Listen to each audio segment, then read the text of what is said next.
Josh and Frankie. What a couple of dumb shits.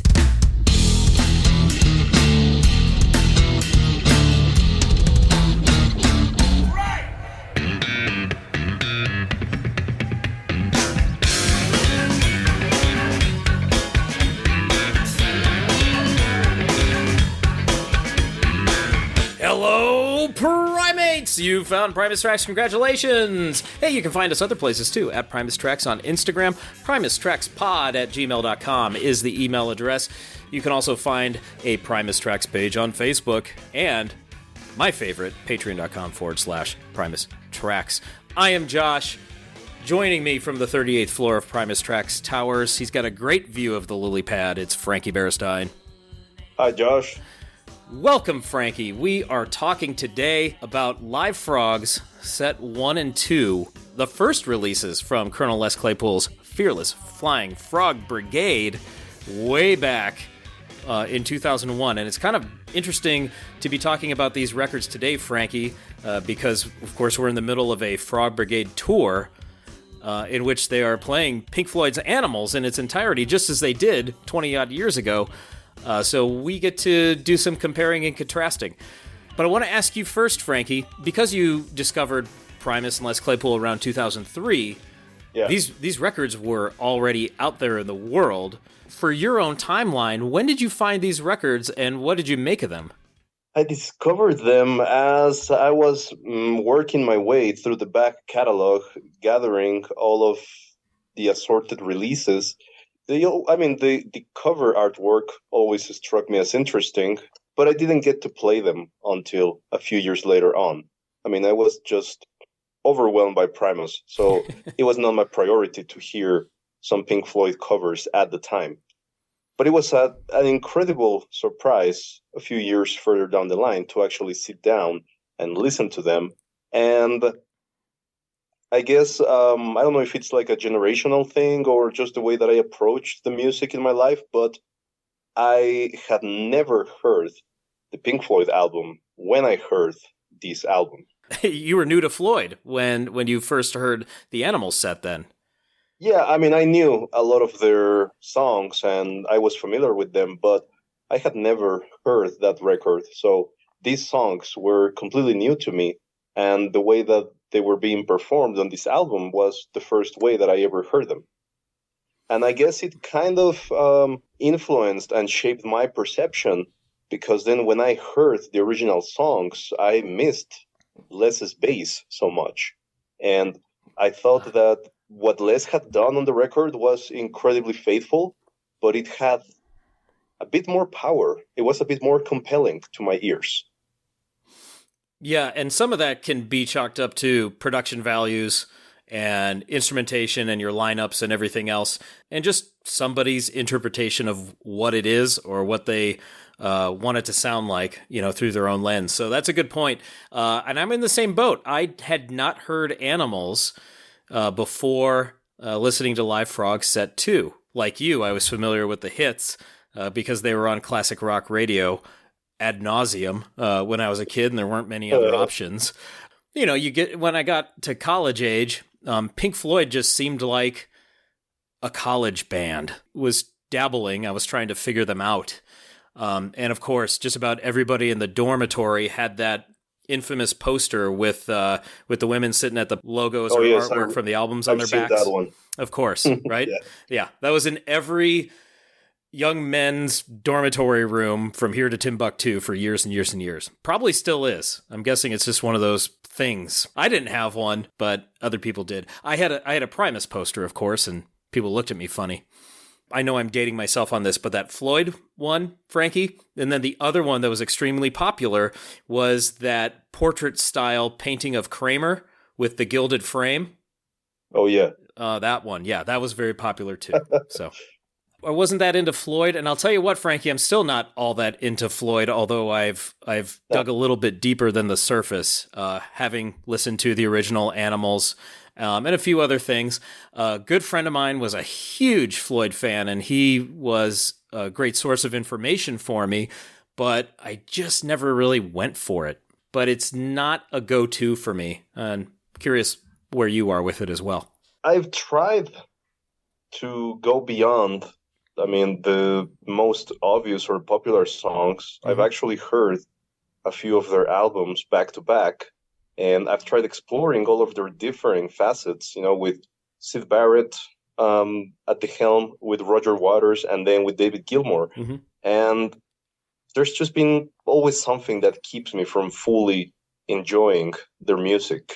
I don't know if it's overexposure, because everyone and their mother loves Pink Floyd, but I don't know. There's just something about that band that, I mean, I respect their contributions to musical history and everything that they did, but same as with you. It's not my go-to. It's not what I will be playing randomly when I feel like listening to music. So I understand that Les has such a deep admiration for the band, and he has covered multiple of their songs, and I enjoy those songs in the context of what Les is doing. But would I rather hear the way that Primus plays In the Flesh, or would I rather hear Roger Waters doing it? Well, you know what I'm going to say. Yep, absolutely. And this is, you make a good point. This is an inspirational album to our pal Les, because he was a young guy when he first heard it, and it probably just blew him away.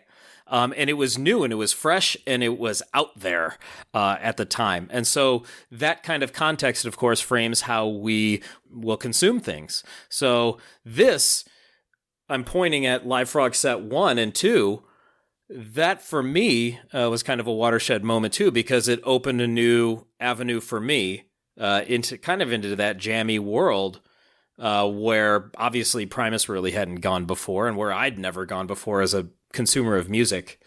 There's a lot going on here as far as my own path, musical path, and what I enjoy, and finding new things to enjoy. So I should thank the many different directions that Les Claypool, Larry Lalonde, and Tim Alexander went in their non-Primus pursuits, because it opened a lot of new doors to me, especially wild-ass electronic music, thanks to Follow and Learn and Force Field. But this one, kind of getting into that jam world, there was a lot that I didn't care for, and I thought it was noodly and boring, but it also was a path for me to find a lot of psychedelic jammy rock that I liked, and even appreciate the Dead, and be able to bond with my dad over that, which helped us kind of speak the same language when it came to music. That's cool. Yeah, it was. It really is. This is kind of an informative time in my life where I was really expanding those horizons. And now, and it felt natural when I was 19. And now that I'm much older than 19, 23, I feel like I have to make a concentrated effort to push those boundaries, because, and I think I've said this before, I get very comfortable in my box of what I like and what I know I like, and I haven't pushed the boundaries as much as I used to. So that's my challenge I'm issuing to myself. So if you guys want to inundate the Primus Tracks pod at gmail.com mailbox, or message us one way or another on Instagram or Facebook, throw some names at me. I will try to get to those bands and acts and see what I like and pursue them if they speak to me. I think, Josh, I don't know if it's the same for you, or if it's something that doesn't have a negative impact on your perception, but something that is kind of exhausting for me when it comes to Pink Floyd and all their assorted projects, is that you rarely see their individual names or collective entities mentioned in terms of news regarding actual new music or new musical ventures. It's usually always something related to a controversy or something political. Of late, that's kind of been the headline for those guys, huh? So that could certainly color one's thinking about them and their legacy and so on. Yeah, and those are guys, I guess I'm not seeking them out. So maybe Floyd and the other pursuits of those principles are worth it. Bring them on, primates. What do we need to listen to? In the Floyd realm, outside the Floyd realm. Let's talk about Live Frog Set 1 first. We've been talking about Floyd in Set 2, but let's start with Set 1. Yes. So with the formation of the Frog Brigade, we should establish that context. If you have a copy of Over the Electric Grapevine by Greg Prato, a fantastic book that we reference from time to time, you'll find a chapter about the Frog Brigade right around page 275. And what I recall from that, Frankie, are two things. One is, of course, and Les has talked about this extensively at this point, is that at the time that Primus stopped in 2000, at the turn of the century, he didn't have any plans. He did not have anything to fall back on, and it freaked him out. So thankfully, he had a knowledgeable and encouraging manager by the name of David Lefkowitz, who gave Les a little push in a specific direction to do these things like Super Jam, which ended up creating Oysterhead, and the Mountain Air Festival, which had a jammy bent to it, for Les to kind of take these creative risks in a low-stakes environment, push his musical boundaries, like we've just been talking about, and expand his horizons.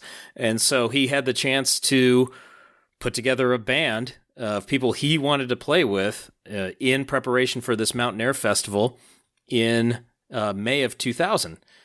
And as you may recall, Frankie, Les tells the story that he was going to initially call it the Thunder Brigade because I believe there were two drummers at that first show, correct? Jack Irons and Tim Alexander. That's right. The name Thunder Brigade was what came to mind, and somebody, I believe the festival organizer, said, that's too heavy for the hippies.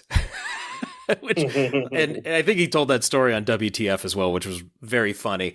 And so he revised the name to the Frog Brigade because it took place in Calaveras County, and there is a very well-known short story by Mark Twain called The Jumping Frog of Calaveras County. Great story if you haven't read it. The Frog Brigade was born for this May 2000 performance, and it's a time of transition and growth for Les. He had to find something to do, and so that he wouldn't go off the deep end, I suppose. But it's really interesting to me, Frankie, how the band came together. So, of course, if Les is going to start a new project, who's the first person he's probably going to call? Merv. That's a good guy to call. Absolutely. But if Les needs let me rephrase that. If Les is starting a new project and he's a drummer, who's he going to call? Tim Alexander. Absolutely. And that became the first iteration of the Frog Brigade, actually with Tim Alexander. But maybe Tim wasn't available for an extended run. Who do you think he's going to call next? Jack Irons. He is going to call Jack Irons. But what if Jack Irons isn't available? Who do you think he's going to call next? Jay Lane. That's the answer I was trying to goad you into saying all this time. So, of course, Les is going to call Jay Lane for an extended run. I don't know if we ever found out why Tim and or Jack Irons couldn't do an extended run with the Frog Brigade, but they did do a number of shows. But then Jay Lane stepped in to man the kit, and of course Les wants to play with Jay Lane. So that's the foundation of the Frog Brigade as we came to know it through these recordings. Les and Jay get together. It's actually Jay Lane who prods Les to get Todd Huth back in the fold, and Jay Lane says, oh, we should play with my pal Jeff Chimenti. So Jay Lane is responsible for two of the Frog Brigade members that are on this recording, Jeff and Todd. And then it was at David Lefkowitz's suggestion that Skerrick come in for an audition. I'm sure Les knew who he was, but Lefkowitz definitely did through his work with Galactic and kind of already having his foot in the jammy world there. And then there was I guess a well-publicized open audition for a second guitarist that ended up netting one Enor, the first guitar-playing redwood tree, as he is described on the record. So the band forms through many different avenues. And as we recall, I recall when we spoke with Enor, he only had a couple of weeks to get it all together, correct? So as I recall, so the whole band only has a few weeks to get everything together before they're heading out on the road and getting this material down, especially getting it ready for a recording at the Great American Music Hall in San Francisco in October of 2000. So the band comes together pretty quickly after these first few performances with a different lineup. We all know the If I Had a Keyboardist story as well. So Les said, if I ever get a keyboardist, I'm going to play Pigs. And then he thought, well, I've got a keyboardist now. We're going to play the whole record. And they learned that material and interpreted it, and that became Live Frog Set 2. They actually played that quite a bit throughout the turn of the century and 2001, as I recall. I don't have numbers on it, but maybe you do, Frankie. Several performances in 2000. Yes. Okay. And by 2001, they were starting to explore new set lists, combining a bit of original list Claypool material with a few Primus tracks here and there, and some covers, of course, to pad out the set list. By 2001, gone were those Animals performances, but Les did hang on to picks, and he would play that one. He would insert it in the set list from time to time, but they did not do that full run after 2000. Very good. Thank you for that clarification. I was not clear on that. And of course, Pigs would stick around. It's his top Floyd song. Play your favorites. Yeah. And you're absolutely right. Into 2001, they start doing more explorations because he's getting ready to record what becomes Purple Onion, his first Frog Brigade studio record. There are a couple of things in the book that are interesting, going back to Over the Electric Grapevine, in which Les does say, I stuffed all these guys in this Airstream trailer and we went up and down the West Coast playing these tiny venues, and we didn't play any Primus songs. They did play Primus songs. They did play Primus tracks. They're all over the set list. I don't know where that came from. Even the night they recorded set 1 and set 2, they played Herald of the Rocks at least once. Yeah. And they would also do Diamondback Sturgeon. That's right. Spaghetti Western. They would do like these crazy versions of Winona and Jerry. That's right. The disco, well, the fans call it the disco version of Groundhog's Day. I did want to point something out about the first Frog Brigade show, Josh. Yeah. Just because it's the only context in which we can mention this, but one of the things that makes that show incredibly unique is that it has the one and only performance of Sartori in Tangier that Les ever did, which is a cover of Kim Crimson from a track on their Beat album from 1982. And the track itself is a pun on Sartori in Paris, a book by Jack Kerouac. Nicely done. And that's that era of Crimson that all these guys are really into. Les, Larry, and Tim. It's a great rendition. I really love the way that they play it at the show. Are we going to have to do an LSD on the first Frog Brigade show? I think it's worth it because it's a really fantastic show. If you would like LSD for the first, and when I say that, live show dissection, not the other thing. If you would like LSD for the first Frog Brigade show, please hashtag LSD in all your posts directed towards Primus tracks. Frog Brigade LSD, and we will hook that up for sure. Maybe we'll do a little LSD there. How about a contrast, Josh, of what was actually performed those nights versus what we got on the records? That's a good idea. So with Live Frog Set 1, this one, by the way, was released April 10th, 2001. I'm holding my jewel case CD right here, Frankie. I'm going to hold it closer to the camera because, as you might see, it is autographed by Les Claypool. You can see his scribbles right there. You were a little late to this party, Frankie, but you could order this CD directly from pronsongrecords.com/lesclaypool.com, as I recall.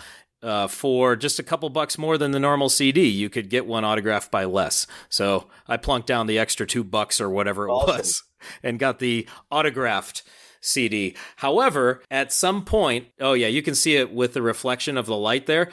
You can see how warped the paper is because I spilled a glass of water on it at some point. Well, I only had to wait 20 years to get mine signed.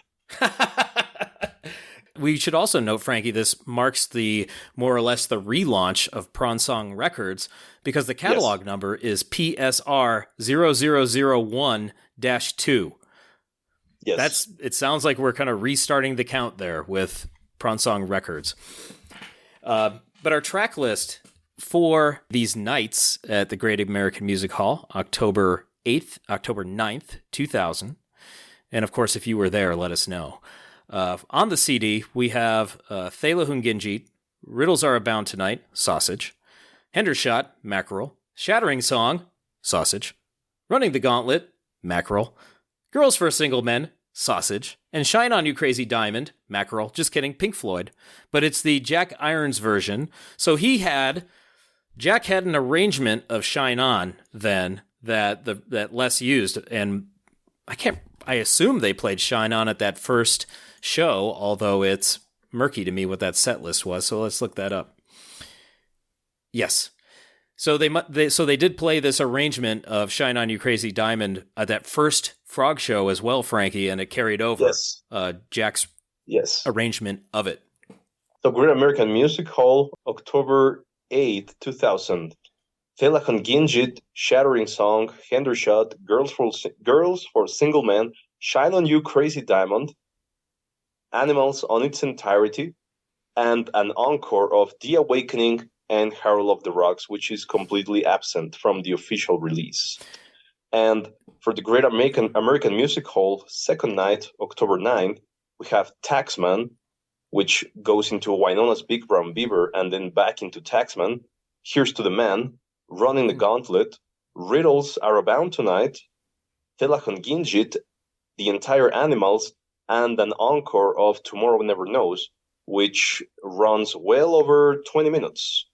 Oh my Interesting goodness. Note, Tim Alexander actually played on Tomorrow Never Knows. Oh, so they got to have a kind of a Thunder Brigade moment then with Tomorrow. And on this, on the lineup for the second night, we do have quite an interesting ensemble of musicians. I mean, Herb was there. Yeah, that adds to the proceedings, certainly. But you named a couple of tracks, of course, that didn't make it to the recording, like Taxman, Tomorrow Never Knows. The Awakening, Herald of the Rocks. Yeah, Here's to the Man was not included on the live release. No. And of course, for a live release, it makes sense to record two nights so you can choose the best of the best. It looks like there were only a couple of repeats, like Thala, and of course the Animals footage. But so one of these versions of Thala makes it, and that's why on your CD release from 2001, it does say recorded October 8th and 9th of 2000. However, we have a strange contrast with the re-release on vinyl that was recently put out there in the world. First of all, your catalog number is different on the vinyl. It's PSR-0010 because it's a reissue. But strangely, inside the vinyl booklet here, we see that it's for Live Frog Set 1. It says recorded October 8th, 2000. And we know that's not factual because some of these tracks were not played the first night. And then the Animals Set 2 is labeled October 9th. Who knows which Animals set they played, although those recordings are available on Toasterland if you want to go in and listen ever so closely and tell us which ones from which night made the cut. Couple of interesting discrepancies there for those of you that love getting into the minutia of things, me included. Hand is raised.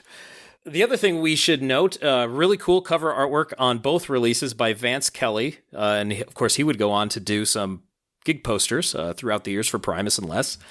The other thing I want to point out is our lineup. We talked about him to a degree. Todd Huth and Enor on guitar and vocals, Jeff Chimenti on keyboard and vocals, Jay Lane, drums and vocals, although he's nicknamed Rhino Boy for this release. And of course, you remember, Frankie, the group photo by Jay Blakesberg that made the rounds for publicity. Yes. You can see the frog with the horn. That's Jay. Exactly. And then Skerrick is credited for saxophone. And on your vinyl re-release, it just says Skerrick saxophone. But there's a strange parenthetical, and it must be an inside joke to which we are not privy, Frankie, because it says Skerrick, and parenthetically, represented by Marvin Pickles, who sniffed Jury's underpants. Wow. I have no idea what that means. If Soya were here, maybe he could help us out. So I will forward that to Soya, and we'll find out more. Speaking of Soya, he was the stage manager and pretty much everybody's tech that night. So he was there. He was there, and he was a busy dude, running around like a maniac, making sure everything was working correctly. And as I recall, we asked him once, hey, what do you remember about those Great American Music Hall nights? And he said, I was busy. I don't think he remembers too much. Sure. Yeah, sounds like him. For me, Frankie, well, a couple of things. One, this won Best Live Album at the second annual Jammy Awards in 2001. And it was mixed, edited, and engineered and everything else at Rancho after the fact by Les Claypool, so feather in his cap. But the other thing is, this record has a huge sound to it. It sounds like they're playing this music in a massive arena, whereas the Great American Music Hall is this tiny stage in a pretty small venue. I think it only holds about 500 people, but the sound is so massive. It sounds like they're playing it on top of a mountain. Production is absolutely fantastic. And I don't think it's just the venue or the recording, it's the band, because there are some really fantastic audience recordings from several other nights, and they sound just great. Everything is crisp and clear. Credit to everyone on that. One more note, as you can see on your vinyl release or CD releases, it is titled Colonel Les Claypool's Fearless Flying Frog Brigade. However, you may have noticed on your original CD and on your vinyl, the larger words that have a white text are Les Claypool's Frog Brigade. So the band name would eventually be shortened to that. The Colonel, not as large. The Fearless and the Flying, also a bit reduced in size. So I guess that was a really long band name to have to deal with, and eventually it was shortened to be more palatable, I suppose.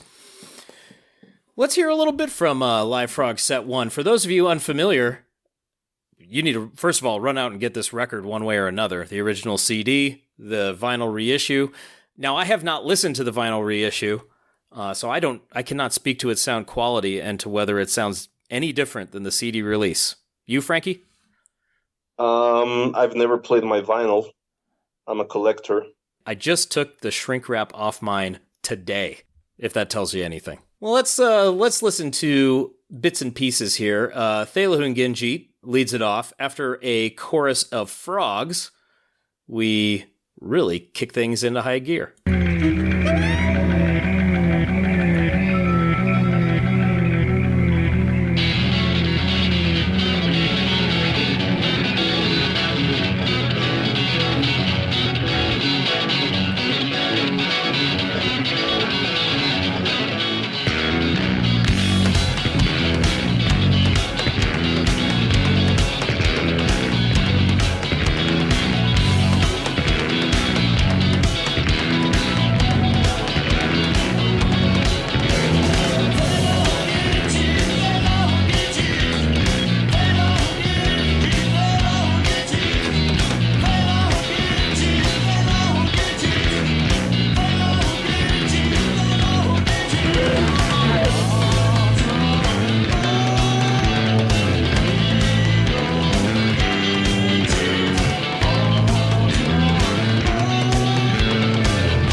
Point of order, King Crimson called it Thelahun Ginjit, and that's what you hear on the original release.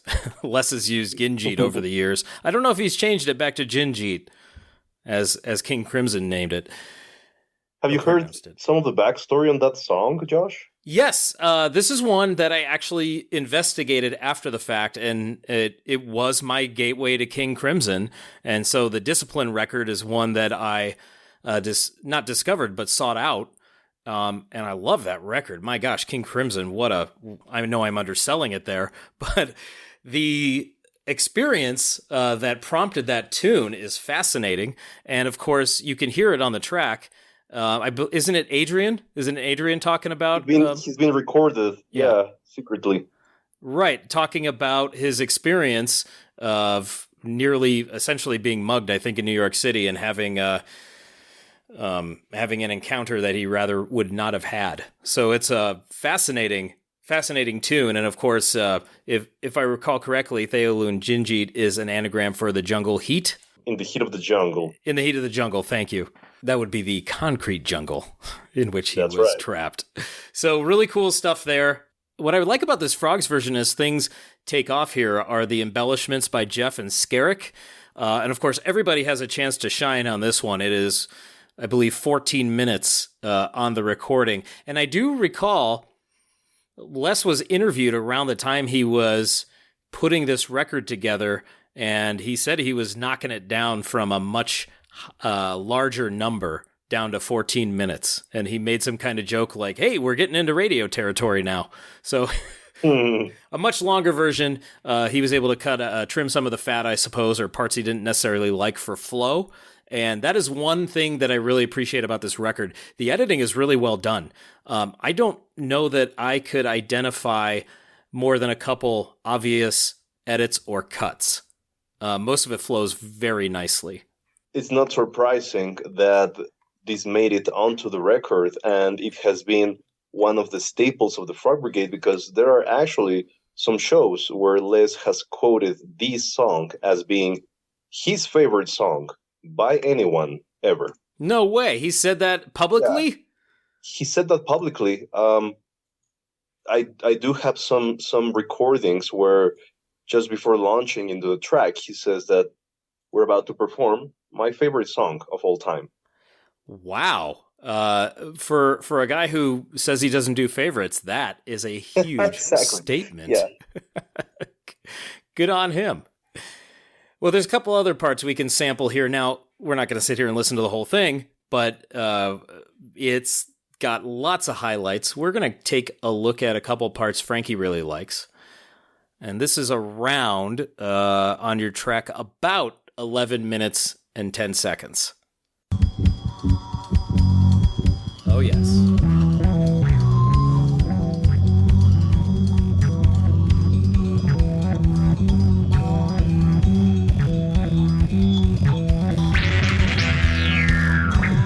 Envelope filter. It's the beginning.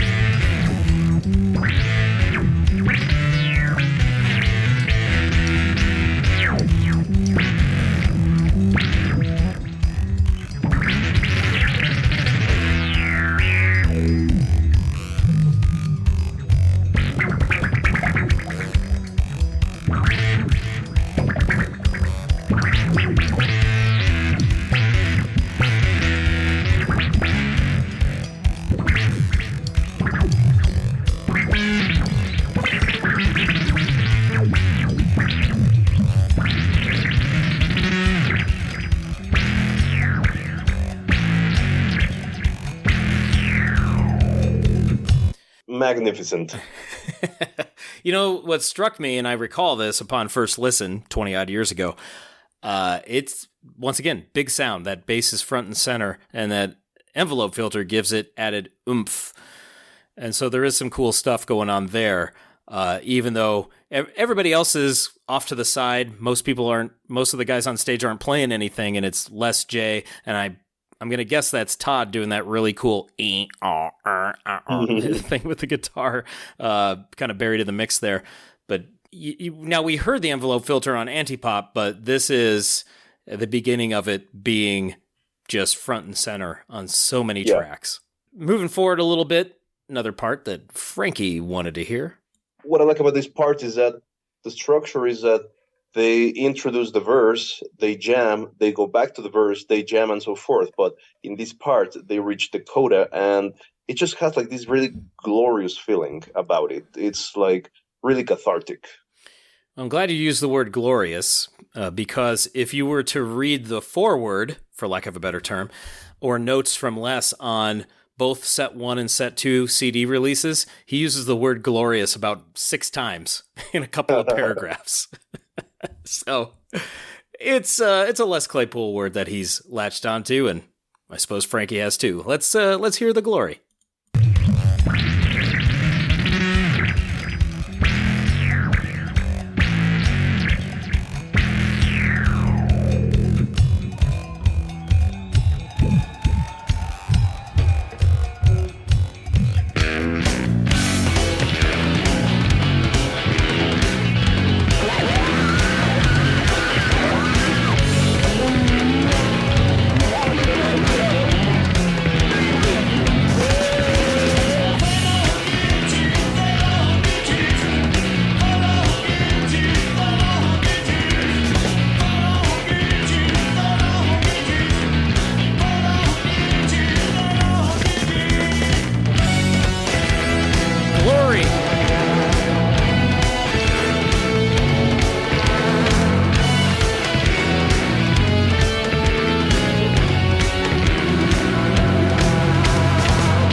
That right there. It is a great conclusion, right? Especially to a track that stretches out to 14 minutes. They do it justice by coming back to that ending and really going for it and giving it a big sound. It does pay off eventually. If you're not into long songs, I can completely understand you wanting to avoid a 14-minute take on a King Crimson track. However, I do believe there's enough of a payoff there, at least for me. After that, Frankie, we start getting into Sausage and Holy Mac territory, and this is where things really go in a different direction, because we have the original Sausage lineup as half of the band. We have so much augmentation to these tracks with a 6-piece going for it. Riddles Are Abound Tonight, which is fantastic rendition. And we heard it a bit with Thala there. I love that there's 4 or 5 guys with vocal mics, and they're all doing these choruses like the Thala Hunginjit and the Girls for Single Men, the hut, oh yeah part on Riddles. So there's just so much cool stuff going on with these layered vocals from all these guys. So there's a lot of rewarding stuff. But I do want to highlight the midsection of Riddles, which was, of course, brand spanking new to any Sausage fan or Primus fan who was hearing this record for the first time or hearing this band for the first time, because there's a new arrangement smack dab in the middle of the tune.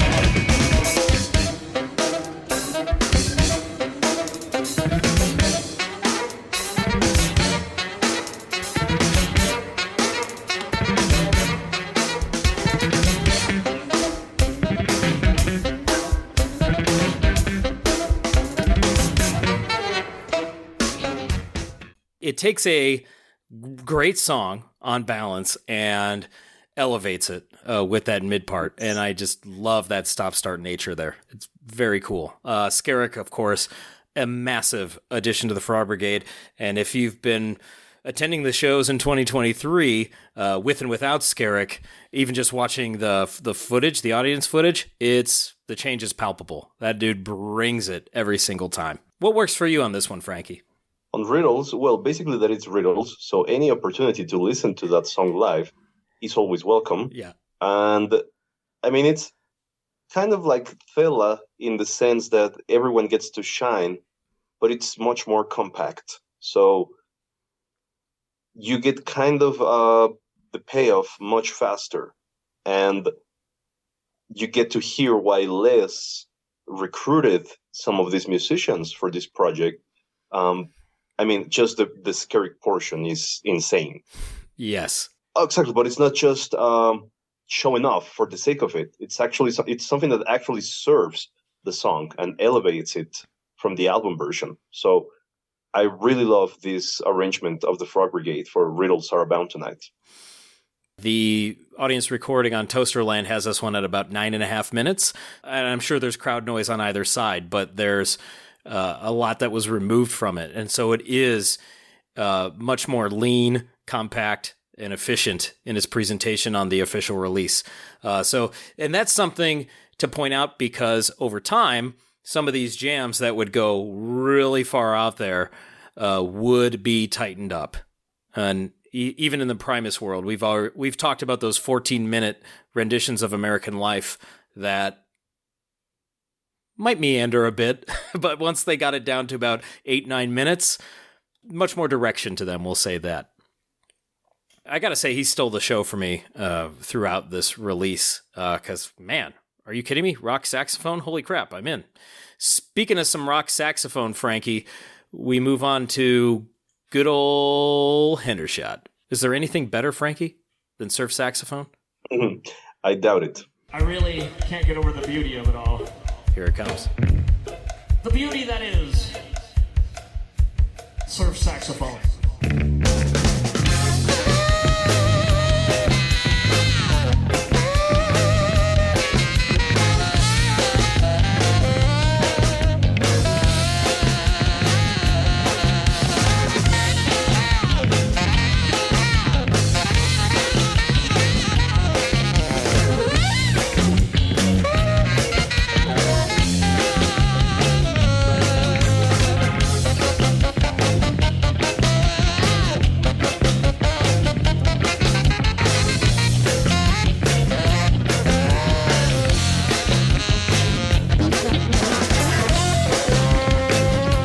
Percussion!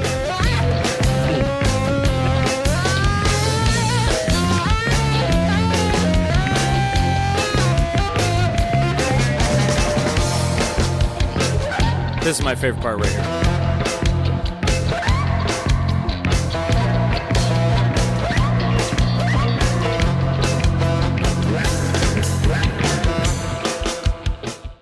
Without Skerrick, there is no Hendershot. Possibly my first hot take ever. I don't know, Frankie. So that one's a highlight for the guitar solos and the saxophone solo. Wonderful stuff. Surf music. You can't go wrong. I love me some surf music. And after that, Frankie, we get a massive shattering song. This one clocks in at almost... With a little Riders of the Storm thrown in there. Little Riders of the Storm. This one's almost 12 minutes with a Riders of the Storm tease. And I'll tell you about that tease, Frankie. I had a lady friend, I want to say summer of 2001, and she was really into The Doors and The Who, and a lot of classic rock. I said, well, let's try this one on for size. And she was not really digging the Frog Brigade Set 1 record until she heard that tease. So she kind of listened a little bit more closely and was starting to dig it. So that's an entry point for some people. 12 minutes of shattering song. I mean, I could go for 120 minutes of shattering song, but I'll take the 12 minutes because this one is huge. And for me, it's first of all, it's smack dab in the middle of the record as far as track listing goes, and I think that's by design. And I think to me, it's the height of the record. It's a Sausage tune, and it's being elevated. I'm in. Let's go. Have you ever stopped to think, Josh, that we got all worked up with Sausage reuniting for New Year's Eve, but years ago, Liz, Jay, and Todd had already been on stage multiple times doing Sausage tracks? Yeah, isn't that really cool? And I think that was the attraction to this record, knowing that it was Sausage plus three other guys doing some Sausage tunes and other things. So you're right. The 2019 reunion, people were losing their minds, probably because it had been that long, right? Between this release, essentially, and Sausage coming back in 2019. I don't think they had played together as a trio or in any capacity in the preceding years. So, and we know how Todd felt about being in the Frog Brigade. What I recall is he thought they were great dudes, but he felt like he was outclassed as far as being able to improvise. He said, actually, the quote is that he was often uncomfortable and outplayed, which just goes to show how humble he is. Oh yeah, and there's no way he was being outplayed. He's an incredible musician, and a testament to how complex his playing and his songwriting is that apparently Sean was having a bit of a difficulty with riddles last night. Right. We just, not to date the podcast or anything, but we do it from time to time. The first iteration of Riddles Are Abound Tonight on the Hunt for Green October Frog Brigade leg. And even on the setlist doodle, it's Sean saying, uh-oh, let's put riddles on the set list. Riddles is coming. Yeah. What a challenge. If I was a guitar player and a good guitar player like Sean is, and the band leader said, we're going to play this song, you have to learn that part, I would listen to it and just go, I quit. I don't know how to play that. Because there's really only one person that can play that accurately, and it's the guy who created it. Exactly. It's just so far out there. Yeah, big ups to Todd Huth's guitar playing all over this record. His solos, of course, are compelling and bizarre and fun. And I think he more than holds his own when they're playing the tunes. But you know, if his mindset is I'm not an improviser, and it can be tough to improvise if you're a person that normally stays within a structure and plays songs, and I know that to be the case for a lot of musicians who have a hard time improvising in a way that feels rewarding or unrehearsed. Actually, when I just recently saw Mike Dillon's band Punkadelic, they did this little jammy thing at the end of one of their tunes, and Mike made a point to stop and say, Brian Haas just pulled that out of his ass and improvise that, and that was amazing. He said all these other musicians, when they're improvising, they're just playing scales or stuff they learned at Berkeley Music, but Brian Haas just came up with that on the spot, and it was incredible. So, musicians recognize it too, and it's really funny when they pointed out something like that. So Shattering Song has a lot of those great elements. I didn't even have a time code for this one, Frankie. I'm just going to kind of pick a spot. What do you think? Yeah. 8 minutes and 38 seconds. What do you have for us? Oh, I love this part. The Jed Bush, the Turkish instrument that Enor brought along. Very different sound, really cool.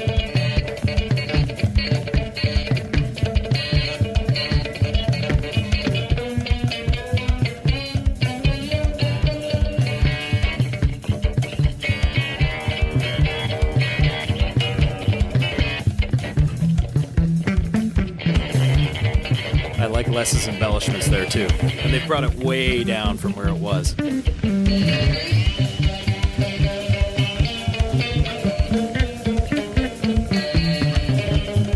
Very cool. I'm going to fade that out, but I do want to, of course, acknowledge Jay Lane playing that killer groove for almost 12 minutes. Crying out loud. Are you kidding me?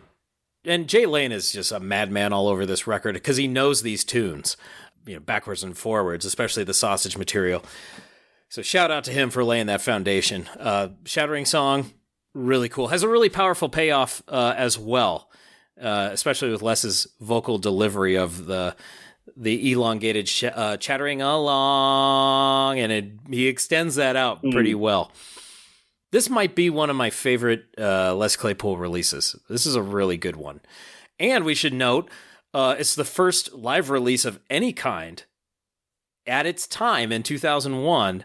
It was the first live release of any kind since Suck on This for Les or Primus or anybody. So it was nice. It was refreshing to hear them play live again to a degree. From there, Frankie, we go to Running the Gauntlet, which is essentially a showcase. They turn this track with a lot of stop-starts into opportunities for everybody to go wild. And this is where we learn that Skerrick is a rebellious man. We learn that Todd is wearing leather pants. we know that Enor is a maniac, and Jeff Chimenti can lay down some really nice Sunday morning licks on the keyboard. That's the description I'm going with. And Les gets to do some self-indulgent things too. So everybody gets to have a good time on Gauntlet. I don't know whose solo to pick, although I guess Skerrick brings it home by going over his allotted measures, which is always fun to hear. Let's just pick one. Yeah.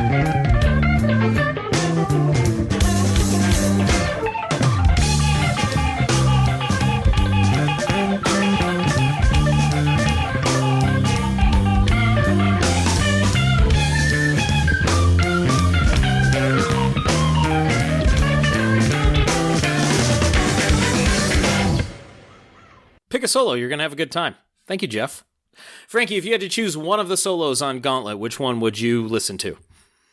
I'll always be down to listening to Les. Oh, sure. He gets to go nuts. I'm always up for a bass solo. But there's no envelope filter. Is that okay? That's okay. I mean, it's Les. Just making sure. We also have Girls for Single Men, which, once again, it's a very rowdy rendition of Girls for Single Men, which is a rowdy track in and of itself. Choice. I'm so glad they put it on the record. Todd Huth really shines on this one. It is, of course, a sausage track. I very much enjoy when Les is doing his little, Todd pack the bar, you gone too damn far, and Todd gets to play some Todd Huth type licks on it. But once again, the vocals, the group vocals of yelling Girls for Single Men is probably my favorite part on this track, because it is just such a wild one, especially at the end. They go off the deep end, and I'm a fan of that. And then we wrap up set one, Frankie, with Shine On You Crazy Diamond, the Jack Irons arrangement. Yes. What speaks to With you about this mammoth of a track? What a song to tackle. I mean, we know that it's one of the big Floyd numbers, one of the sacred ones. So, I mean, it just speaks to Les's bravery and integrity as a musician to not only learn all of Animals and play that on a nightly basis, but also learn this song as well and also put it on the set list. I find that to be incredibly brave and ambitious. Agree. It is probably one that people know as far as Floyd goes. So if you mess it up, you're in trouble. And this is there's a pattern forming with Les Claypool and Primus and a lot of and Les's other bands that they're willing to take on sacred albums like Animals and A Farewell to Kings and you name it, and individual tunes as well. And they're not afraid to put it out there. Exactly, and you can see how this particular cover stuck around for pretty much all of the Frog Brigade live history up to this year, where it has not been performed yet, but it was always there on the sets. I mean, if they went through all the trouble of learning it, then of course they're gonna bust it out as frequently as possible, right? Interesting little thing, Josh. Shine on You Crazy Diamond was actually issued as a promotional single to promote the live Frog set release. And it contains two versions of the song, the full version and an edit of 4 minutes and 26 seconds, which is exclusive to this release. It is a promo-only release. And they actually went through the trouble of doing artwork for it. You know, usually promo singles are just issued with blank sleeves with the song title. But this one actually has a really cool front cover artwork, which depicts Les and the band wearing their frog masks. It's the photo that you referenced just a few minutes ago. That's what they use for the cover. And it comes in a nice jewel case. Quite a nice item to have, I must say. Those do pop up every once in a while, and I don't think I've heard that 4 minute and 25-second edit of Shine On, which I don't, just as a listener, I might feel shortchanged knowing that I'm missing about 10 minute of it, but it would be cool to hear that version. I trust you have that promo CD. Yes, I have it. I found out about its existence while I was traveling in Japan, and I ordered it one night at my Airbnb. Outstanding. And so it was waiting for you in Mexico City when you got home? Oh no, it took much longer to arrive, but yeah, it eventually got there. And it's a cool item. I like it when they go through the trouble of actually doing some artwork for promo releases. It does make it more attractive, and it does make it feel like they're putting something behind it, some more effort and some more spirit behind it because they believe in it. It does seem that way. I don't know how true that is. Frankie, you pointed to this rendition of Shine On, the album version, about 5 minutes and 20 seconds. You told me there's some good stuff going on. Yes, let's check it out.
That has all of my favorite things. It has Jay Lane building things up on the drums and just playing incredibly. It has Les giving some embellishments underneath the solo, and of course the call down at the end. And it has a great keyboard solo. Jeff really nailed that one, I think. He had the right vibe to it. And the thing I'll tell you, Frankie, what I appreciate about the Jack Irons arrangement is it feels to me like a giant galleon, like a Spanish galleon ship that's at sea and it's swaying back and forth amongst the angry waves. It just kind of has that loping feeling to it, I suppose, so that it's going back and forth, not violently, but you can just kind of feel the ship creaking as you go left to right and try to maintain your sea legs. I really enjoyed this arrangement of it, and I believe this was the first time I ever heard Shine On. So when I heard the Pink Floyd recording of it, I went, "Oh, it's different." It's not as bombastic, I suppose, and so I had to temper my expectations. I think I usually come back to this version if I want to hear Shine On. These plus all of the magnificent versions that they performed consistently throughout their live history. I've never heard an insipid one. It's always exciting to listen to that build up when the track is beginning and you know that they're going to launch into this. It's just fantastic. And this marks the contrast between some of the other material, and I think I'm seeing this too on the current Frog Brigade tour, is they're having a lot of fun with the Les Claypool material. They're more playful with it. They can goof on it a little bit more. They can take more risks because it's Les's songs. But there is a reverence for the cover material, whether it's Animals in its entirety or any other covers that they're tossing out there, of which there are a few. That they're playing it. They're playing an arrangement of it, but they're playing it straight because this is music they very much admire. And that's really cool that we can get both sides of it in a given evening. Speaking of that, Frankie, Live Frog Set 2.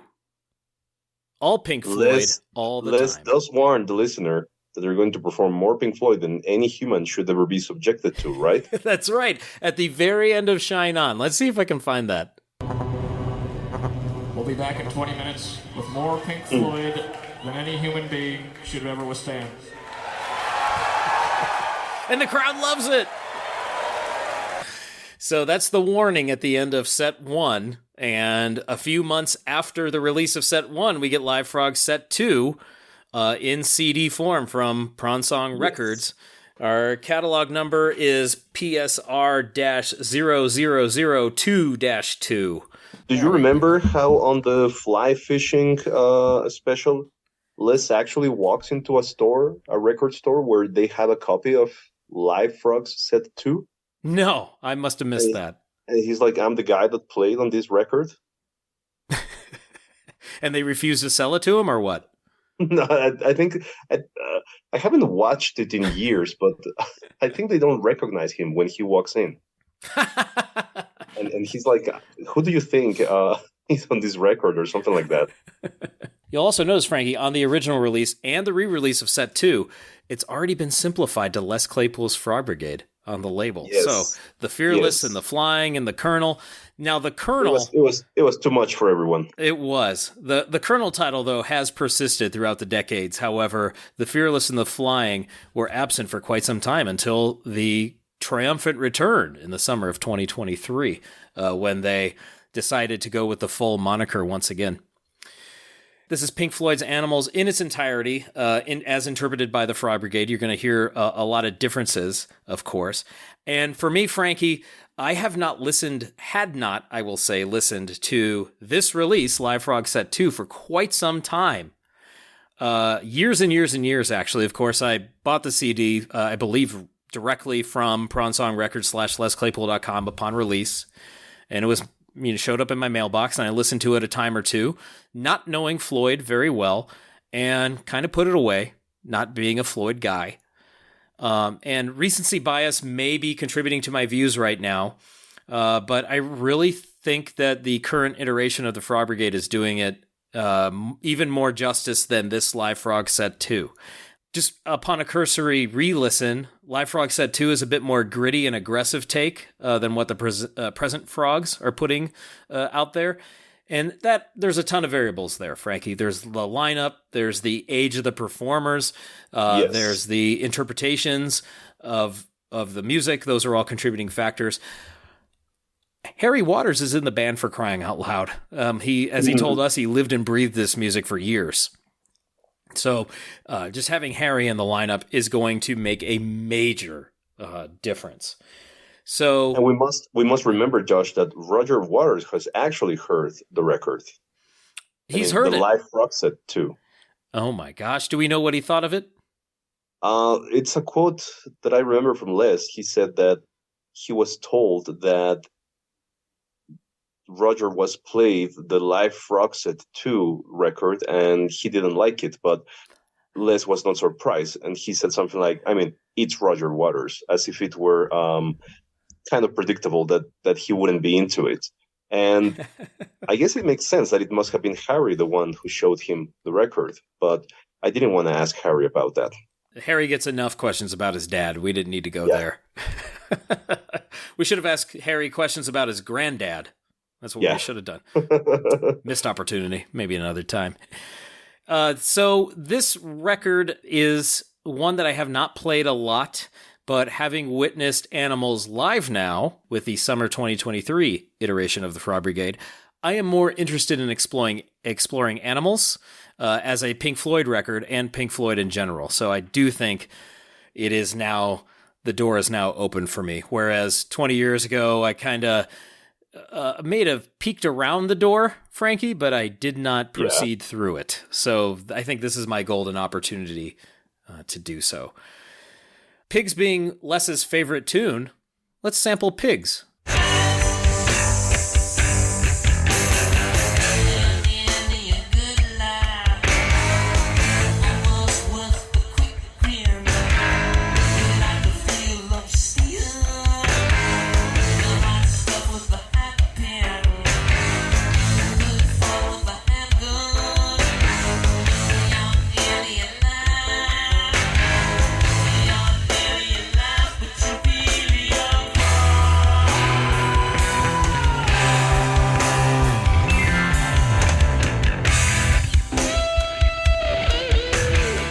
I can just see Sean Lennon doing the back and forth hip movement that he did on stage during this portion of Pigs.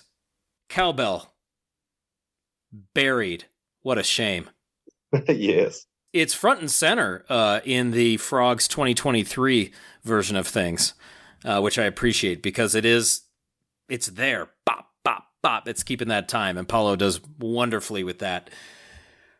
So this one, and opinions are going to vary, but I do feel like it is a little more gritty, and I think that's something to examine and not necessarily compare it to what's being put out there now, but just to hear those differences is of interest. The other thing we should note is that Skerrick is playing on the Animals material on this record, although even in the book he says, I didn't play too much on it because there wasn't saxophone to be played, but he is playing a supporting role. If I'm correct, and hopefully you can corroborate this, he's not playing on Animals at all this time around, is that correct? Yeah, they say he's sitting out during that part of the set. That's what I've been hearing. I can understand that because the other 5 guys have it locked down, coming back to it after a month and a half away, or what have you. Getting Skerrick up to speed on everything else is probably more important, and if he doesn't do the Animals portion, that's okay. Plus, the guy's still recovering from a horrible, horrible shoulder injury, so it's interesting that they made that call, but it certainly affects the outcome. But to hear the saxophone on this version then is kind of special, given that Skerrick's not playing on it at all on this tour of the Frog Brigade. I don't want anybody to think that we're giving this record, Live Frog Set 2, short shrift. It's just that I don't have enough experience with it and with Pink Floyd to really speak to what's going on, but I sure did enjoy the hell out of my Frogs 2023 experience with And there are some Animals. I mean, if you want to give the Frog Set, not the current one, but the Animals portion, if you want to give it another try from a different perspective, because we've probably heard the official release thousands of times, but if you want to listen to a different perspective, 9:30 Club, Washington, D.C. You got a date on that one? August 30th, 2000. Fantastic recording, incredible quality, and you get Riddles Are Abound Tonight, Telachon Gingit, so it's actually flipped backwards to how you have it on the official release. Taxman, Shine On You Crazy Diamond, Herald of the Rocks, The Animal Set, and the epic Tomorrow Never Knows rendition. So that is one show to look out for in really fantastic quality, to hear a bit more of how they were doing Animals back in 2000. And that's even prior to this recording too. So that's it is prior, wow. Yes. Wow. So I think it's a different take on the songs, but it's still fantastic. Interesting. So not as dialed in as we hear it on set 2 and set 1? It's kind of in the middle, because it's not like one of the first shows. It's before the final ones. It's kind of in the middle. So I would say it's the ideal point to catch them. And yeah, for those of you that really like listening to the different live renditions, to note differences and emphasize different instruments or parts or what have you, there you go. Thank you, Frankie. That's one I'll probably scare up. Is that one's on Toaster, I imagine? It is right there waiting for you. Now I have that song in my head. Thanks. Wherever I go, whatever I do, the 930 Club is right there waiting for me. To put a bow on this, Frankie, these 2 records and Les's, of course, foray into this world opened the jam scene to me. And although I said this earlier, although I'm not immersed in it even to this day, I did find some acts that I do appreciate to this day. Galactic being one. I didn't even know Lefkowitz managed them, but Galactic is a band that if one of their tunes pops up, I'm listening. Ozric Tentacles is another one. Don't know how it escaped me that Harry had played with them at some point, but somebody had exposed me to Ozrics around the turn of the century, and I thought they were great.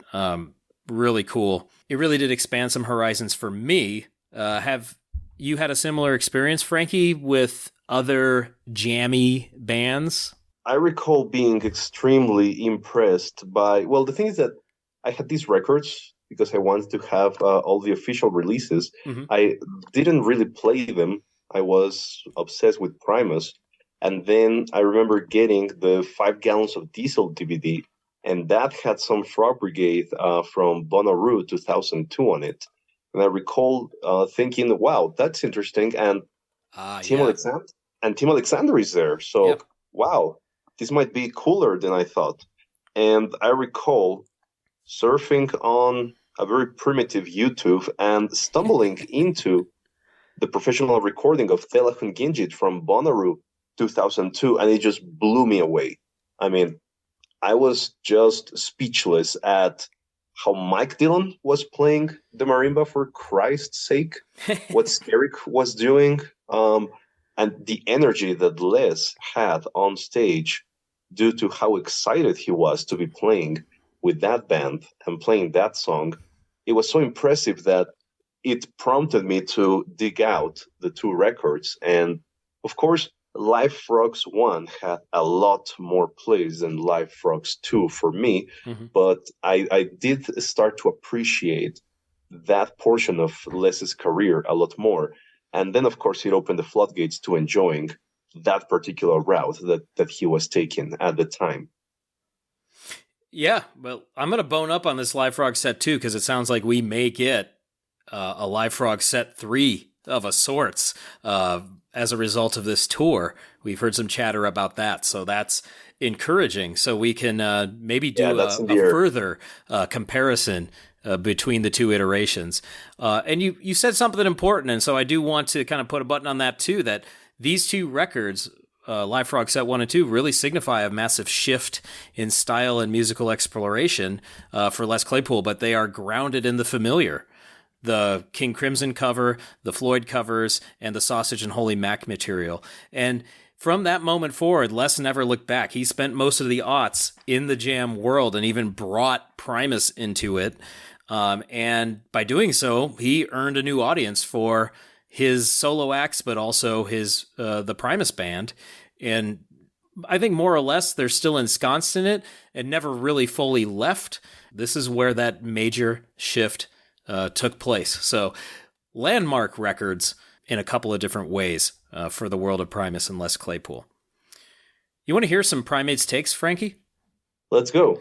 If you want your opinions read on this very podcast, all you have to do is go to patreon.com/Primus Tracks. There are many different levels of support there, and one of the universal benefits is Primates Takes. Let's hear from Jordan Kahn, who says about Live Frog Set 1 and 2.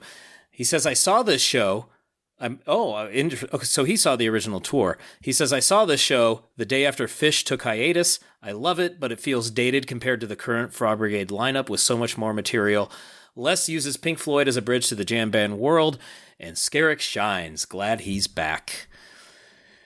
They're talking about dating, by the way, because I asked if these records hold up for them over time. Eric in Australia says, these don't feel dated to me as I've never even seen Live Frogs. I went away from live albums except for a select few, so they have done well to weather my aging tastes. And that's a good point, too. Live albums, there aren't too many that I go back to. Probably the live album I listen to most is Motorhead's No Sleep Till Hammersmith, because boy, they're playing all those at 1,000,000 miles an hour. It's a really fun listen. Simon Altman, also in Australia, says Live Frog Set 1 is one of my favorite Claypool live releases. It holds up beautifully. The first 4 tracks are just perfect. Shattering Song is just a masterpiece on this set list. It is one album I still listen to regularly. Funknificent says, this is one of the best live albums I've ever heard. One of my favorites is Running the Gauntlet. I love how every member gets their time in the spotlight. Jeff's keyboard solo, though short, is up there with the solo from Yes's Roundabout and Deep Purple's Lazy. High praise. And we played it. He says, ending the first disc with Shine On, but done in that darker, funky Claypool way is such a great way to lead into Animals. Our good pal Porter, Frankie, says, man, he's a young guy, but he is developing a wonderful, dry sense of humor. He says, one thing I'd say about Set 1, I love how they actually have frog noises. It's pretty good. Nick in the Netherlands says it was the first new release that got released since I got into Les. So I was super excited. I had to specifically order it from a local music store that imported it from the United States. The sound quality is phenomenal. The extended songs with jams are magical, but above all, the complete Animals blew my socks off. I still listen to it on a weekly basis. This one's got a lot of love, Frankie. It's aged quite well. I should say so too. We'll end with Mr. Tamby Meatfoot, not his real name, but a great moniker, who says, in a world before fast internet, I'd heard news of a Claypool project on CD, rode my bicycle down to the mall, ran into the music store and purchased Live Frogs Volume 1. Listened to it completely, expecting Primus, was incredibly disappointed, save for Riddles Are Abound Tonight, which I'd not known of Sausage yet. However, a few listens later, my mind had opened up, and I realized how incredible the album really was. And of course, it led me to early 80s King Crimson. Nice. Yeah, it opened the door to Crimson for me too, and that was a happy day. Crimson is incredible. Knowing the influences of my main influence, pretty rewarding. Primates, thank you so much for those takes. Final thoughts on these, Frankie? Live Frog Set 1 and 2. Final thoughts. Well, interesting releases. Worthwhile additions to the catalog. In the grand scheme of things, remarkably short in terms of how many other songs these project would go on to perform and to incorporate into their catalog. If we do get Live Frogs 3, I hope we do get at least a full show. That would be fantastic. Because Live Frogs 1 and Live Frogs 2 feel like two samplers. It's like, this is what the Frog Brigade was about in 2000, but they are samplers. And there's nothing like listening to a full 3 hour or 3 hour plus Frog Brigade concert. It's a completely different experience. So I appreciate these two records for what they represented at the time, which was a total shift in direction and a reinvigoration and reinvention of Les as an artist, as a musician, and overall, they helped bring him back into Primus with a completely different perspective and energy. And for that, these two records are priceless and absolutely essential.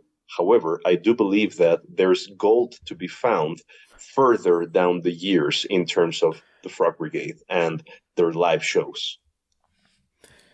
And your live Frogs box set is due when? Oh boy. I would love to put that together. Yeah, for sure. It would be a big box.